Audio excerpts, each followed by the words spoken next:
The darkness did not break this time. It peeled, like dead skin.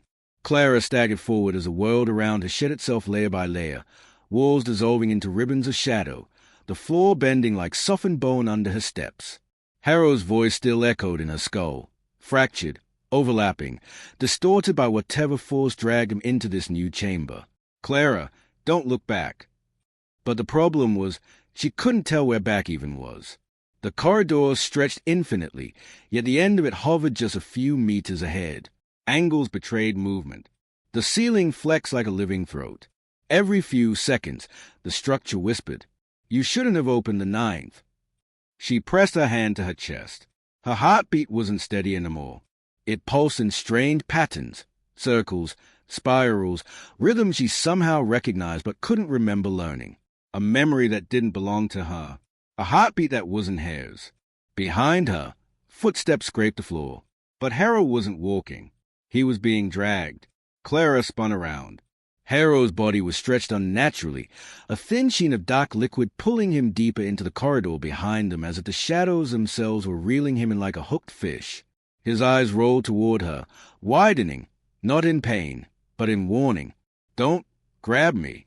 It wants you to." The shadows yanked him again, and he disappeared into the warped geometry of the hallway's folds. "Harrow!" Her scream ripped through the corridor, but the sound didn't travel. It folded in on itself and sank like a stone in water. Then the corridor whispered again, closer now. "You were chosen, not him." Clara forced herself forward. She had to reach the pulse, the source, the thing Harrow had sought but never understood. As she moved, pictures skittered across the walls, fleeting, ghost-like images of her past, but twisted. Her childhood home, submerged in black water. Her mother's face, hollow and eyeless. Herself as a child, opening a door she had never seen before. The sigil glowed faintly, beating like a heart. She reached out.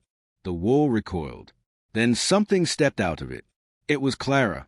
Oh, what she would look like if her bones had been rearranged by a sculptor who had only a vague idea of human anatomy. The figure's face rippled, stabilizing only for a second before distorting again. Her double tilted its head, studying her with a mimicry of curiosity.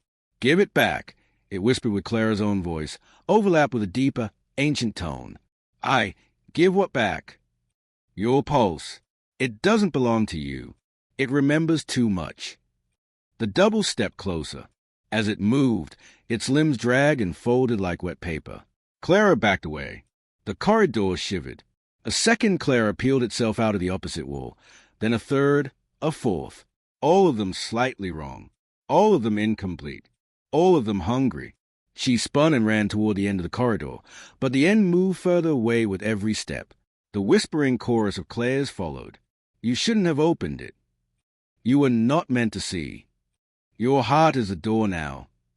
The floor rippled beneath her. She stumbled and then fell. Not forward, not backward, but sideways, into another chamber. She landed in shallow black water. The ripples glowed faintly, illuminating the room.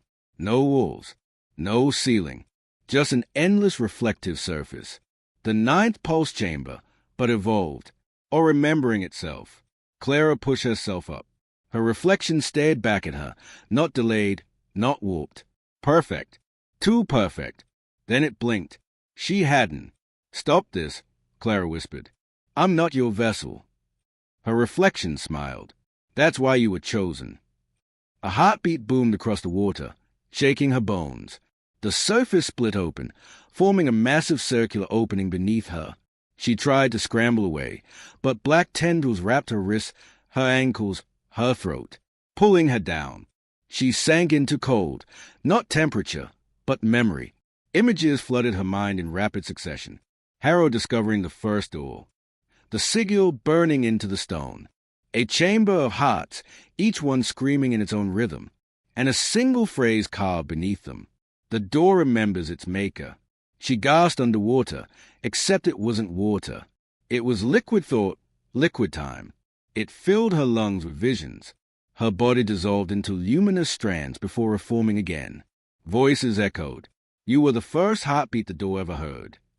You are its return." You are the ninth pulse. Something enormous moved beneath her. A presence. Ancient. Waiting. Clara finally screamed. The water exploded upward, throwing her out into a stone platform hovering over the abyss. She landed at the feet of a figure. Harrow, but not the Harrow she knew. His body flickered between human and the luminous strands from the pool. His eyes glowed with the sigil's light. His voice was laid, like many versions of him speaking as one. Clara, it showed me everything. The door, it isn't an entrance. It's a memory, and we are inside it. Clara crawled back, horrified. You're not him. I am what he became. He reached out his hand. Come, the door needs us both. No, Clara whispered. It's rewriting you. I won't let it rewrite me too. Harrow's expression collapsed into something almost human. It's too late. You opened it. You carried the pulse. It has already chosen your shape. The chamber vibrated violently. Stone cracked. Light poured from the abyss below, golden, blinding, alive. Then a heartbeat thundered. Not Clara's. Not Harrow's. Something far older. Harrow looked down at the glowing abyss and whispered with terror and reverence mixed together. It's waking! The chamber walls peeled apart, revealing a colossal heart suspended in chains of light. It beat slowly, each pulse shaking the world. Clara felt it synchronized with her own chest. She couldn't resist. She couldn't breathe. She couldn't move. Her heart was sinking, becoming the same rhythm. Harrow stepped beside her, half dissolved, half human. This is the beginning, he said, voice trembling, and the end of everything we were. Clara's vision blurred. The ninth heart's next pulse hit, and everything went white. Episode 10. End.